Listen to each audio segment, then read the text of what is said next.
السلام علیکم دوستو، میں ہوں وکی امجد اور آپ دیکھ رہے ہیں فیکٹس اپ آفیشیل۔ دوستو، حال ہی میں ایک ایسا واقعہ رونما ہوا جس سے پوری امت مسلمہ کھل اٹھی، اور وہ واقعہ یہ تھا کہ ایک نوجوان نے فرانس کے ملعون صدر ایمینوئل میکرون کو سرعام ایک زوردار تھپڑ رسید کر دیا۔ لیکن دوستو، یہاں پر سوال یہ اٹھتا ہے کہ یہ نوجوان کون تھا، یہ کس مذہب سے تعلق رکھتا تھا، اور اس نے فرانس کے صدر کو سخت سیکیورٹی ہونے کے باوجود بغیر کسی چیز کی پرواہ کیے ایک زوردار تھپڑ کیوں رسید کیا،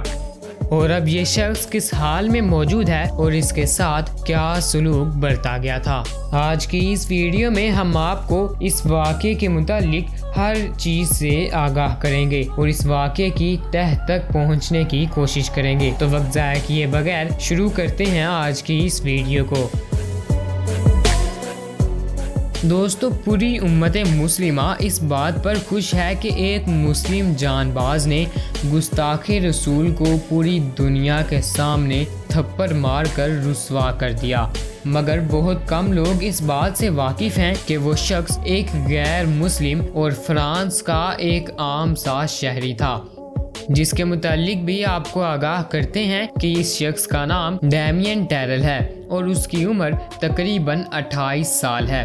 دوستو، اگر آپ اس شخص کو انٹرنیٹ پر تلاش کرنا چاہتے ہیں تو آپ انسٹاگرام پر اسی نام یعنی کہ ڈیمین ٹیرل سے بھی ڈھونڈ سکتے ہیں۔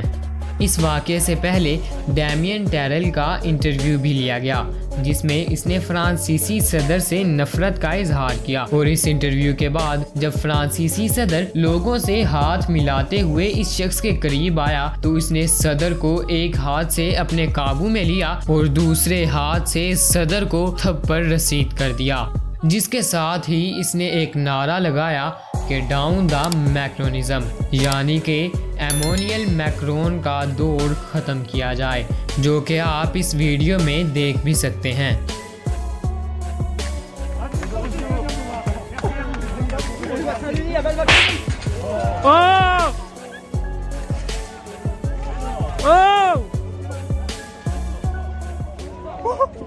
اور دوستو، تھپڑ مارنے کی وجہ بھی یہ تھی کہ یہ شخص بھی زیادہ تر فرانسیسی رہائشیوں کی طرح معاشی طور پر تنگ دست ہو چکا تھا، اور وہ سب اسی صدر کو ہی قصوروار سمجھ رہے تھے، اور یہی وجہ تھی کہ اس شخص نے فرانسیسی صدر کو تھپڑ مارا، اور تو اس کے علاوہ کوئی مذہبی اختلاف نہیں تھا۔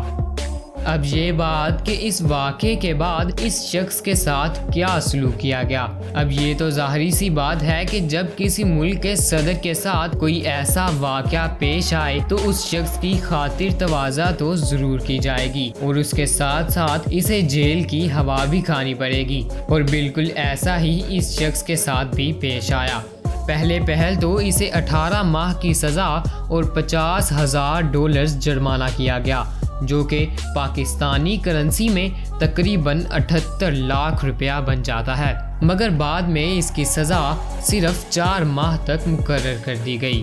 دوستو، اس نوجوان نے بھری عدالت میں سب کے سامنے اپنا بیان دیا کہ میں صدر کو انڈے یا پھر اس کے منہ پر کریم مارنے کا ارادہ رکھتا تھا، مگر صدر کے سامنے آتے ہی میں اپنے آپ پر کنٹرول نہ کر سکا اور تھپڑ رسید کر دیا۔ دوستو، گزشتہ دنوں میں ڈیمین ٹیرل نے انسٹاگرام پر ایک سٹوری اپلوڈ کی، جس میں اس نے کہا کہ میں بالکل ٹھیک ہوں اور میرے ساتھ بہت اچھا سلوک کیا جا رہا ہے، اور اگر اب اپنے پوائنٹ آف ویو سے دیکھا جائے تو اس ملعون صدر ایمینوئل میکرون کے ساتھ ایسا ہی ہونا چاہیے تھا۔ اس شخص کی پوری دنیا میں ہر طرح سے رسوائی ہوئی کہ کبھی کسی نے اس کے ساتھ ہاتھ ملانا بھی گوارا نہ سمجھا، اور کبھی تو اس کے منہ پر تمانچہ مارا گیا۔ دوستو، یہ تو اللہ پاک نے ہم سب کے سامنے ظاہر کر دیا کہ گستاخ رسول کے حصے میں دنیا میں صرف اور صرف رسوائی ہی ہے، اور آخرت میں تو اس سے بڑھ کر عذاب دیا جائے گا۔ دوستو، اللہ پاک سے دعا ہے کہ اس گستاخ رسول کو پوری دنیا کے سامنے عبرت کا نشان بنائے، تاکہ کوئی دوسرا اس طرح کی گستاخی کرنے کی ہمت نہ کر سکے۔ دوستو میں امید کرتا ہوں کہ اس ویڈیو کو دیکھنے کے بعد آپ پر اس واقعے کی حقیقت مکمل طور پر عیاں ہو گئی ہوگی، اور امید کرتا ہوں کہ آپ اس ویڈیو کو لائک اور ہمارے چینل کو سبسکرائب کر ہماری حوصلہ افزائی ضرور کریں گے۔ ملتے ہیں اگلی ویڈیو میں، تب تک کے لیے اللہ حافظ۔